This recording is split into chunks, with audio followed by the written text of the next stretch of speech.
Halo teman-teman kelas 11 SMA SMK dimanapun Anda berada. Sekarang kita masih bertemu dengan saya di dalam mata pelajaran Pendidikan Agama Katolik dan Budi Pekerti. Nah, sekarang kita akan menutup sesi tema sifat-sifat gereja, dan kita akan membahas sifat yang terakhir, yang keempat, yaitu gereja yang apostolik. Nah, apa itu gereja yang apostolik?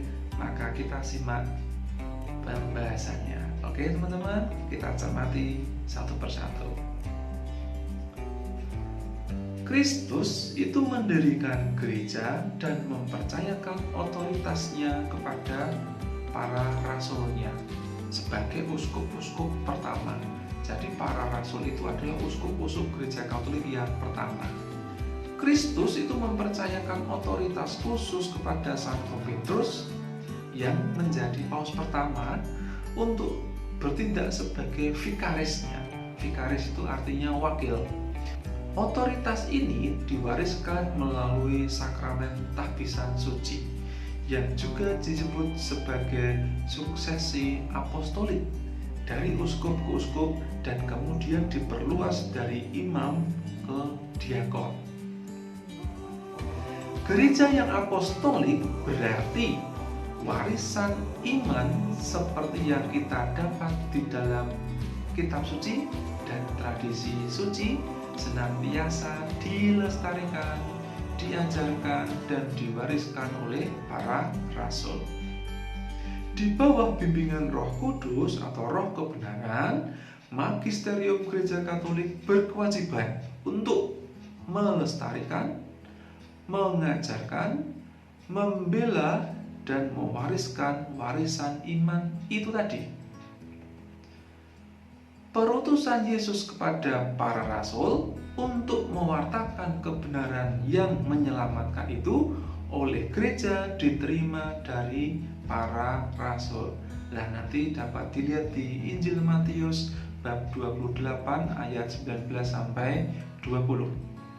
Gereja itu terus-menerus mengutus para pewarta sampai gereja-gereja baru terbentuk, sepenuhnya untuk melanjutkan pewartaan Injil.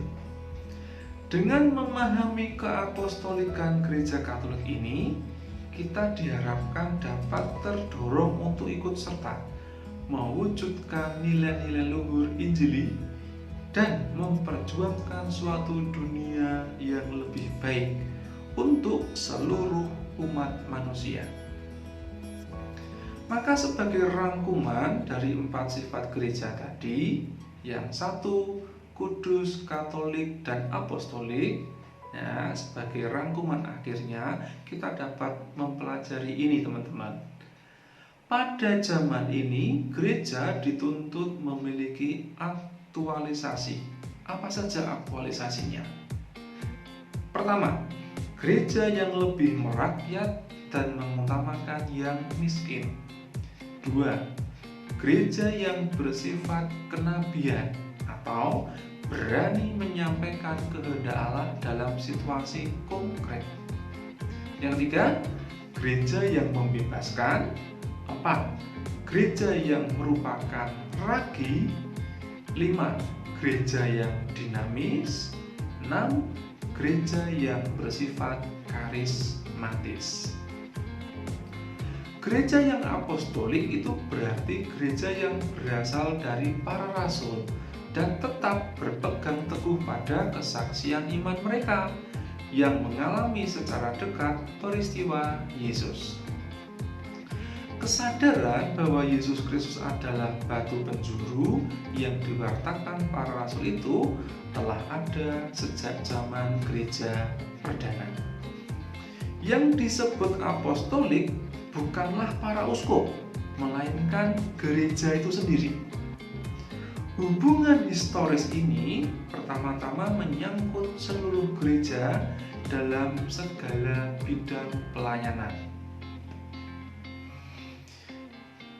Gereja bersifat apostolik berarti gereja sekarang mengaku diri sama dengan gereja perdana, yakni gereja para rasul. Hubungan historis ini tidak dipahami sebagai pergantian orang, melainkan sebagai kelangsungan iman dan pengakuan. Gereja bersifat apostolik tidak berarti bahwa gereja terpaku pada gereja perdana. Gereja itu tetap berkembang di bawah bimbingan Roh Kudus dan tetap berpegang pada gereja para rasul sebagai norma iman. Gereja disebut apostolik karena gereja berhubungan dengan para rasul yang diutus oleh Kristus. Hubungan itu tampak dalam apa saja? 1. Tampak dalam legitimasi fungsi dan kuasa hierarki dari para rasul. Fungsi dan kuasa hierarki diwariskan dari para rasul. Yang kedua, ajaran-ajaran gereja diturunkan dan berasal dari kesaksian para rasul. Yang ketiga, ibadat dan struktur gereja pada dasarnya berasal dari para rasul. Gereja sekarang sama dengan gereja para rasul. Identitas gereja sekarang mempunyai kesatuan dan kesamaan fundamental dengan gereja para rasul. Nah, sekarang usaha kita untuk mewujudkan gereja yang bersifat apostolik apa?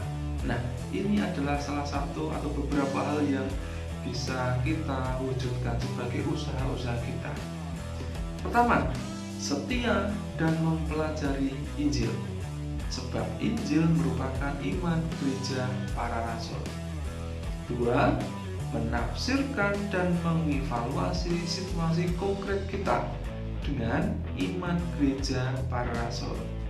Dan yang ketiga, setia dan loyal kepada hierarki sebagai pengganti para rasul. Nah, demikian teman-teman ulasan singkat tentang gereja para rasul atau gereja yang bersifat apostolik. Semoga bahasa ini dapat membantu kita untuk semakin setia kepada gereja yang telah sejak awal diwartakan oleh para rasul. Kita sekarang memiliki tanggung jawab yang sama untuk mewartakan gereja itu. Oke teman-teman, semoga 4 sifat gereja tadi, sifat gereja yang satu, kudus, katolik, dan apostolik, semakin memampukan teman-teman menjadi seorang Katolik yang hebat. Oke, 100% Katolik, 100% Indonesia. Salam